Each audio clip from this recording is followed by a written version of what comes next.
तुझ्याकडून ऐकायचंय। नीट आठव काय काय घडलं ते।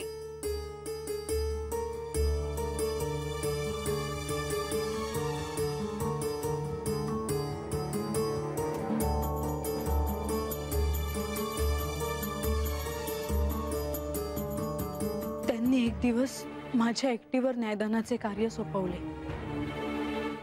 तेव्हा मला त्याचा अर्थ कळला नाही, पण आता मला त्याचा अर्थ कळतो आहे।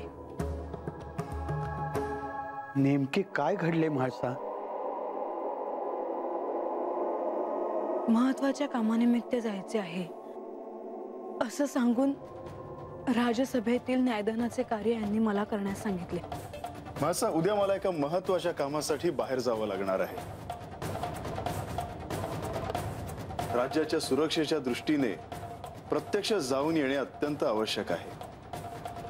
म्हाळसा, माझी अशी इच्छा आहे की राज्यसभेत तू स्वतः न्यायनिवाडा करावास। अगं, त्यांनी योग्य तेच केले। तू त्यांची अर्धांगिनी आहेस, शिवाय या जेजुरीची तू सम्राज्ञी आहेस।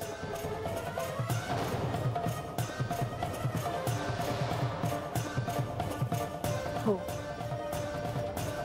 पण ती माझी परीक्षा होती।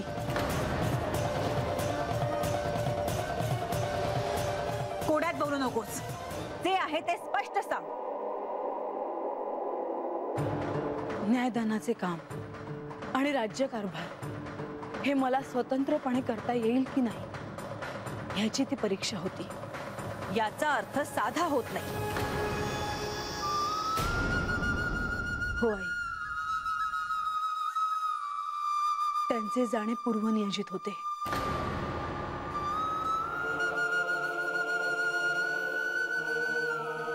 मलाही एक गोष्ट आठवते आहे, सांगू का? मुहूर्त शोधायचा आहे, सांग। देव जाण्यापूर्वी त्यांनी म्हाळसाला तिच्या हातचं जेवण करायला सांगितलं आणि एकत्रित जेवण घेतलं। त्या प्रत्येक क्षणी मला असं वाटत होतं की त्यांचं जाणं निश्चित आहे।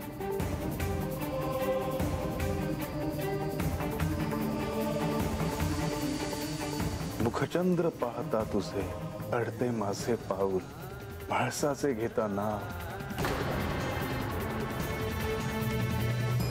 जाणवते वचनांची चाहूल। म्हाळसा, प्रेमात इतकं आंधळ होऊ नये, लक्षात आलंय का तुझ्या?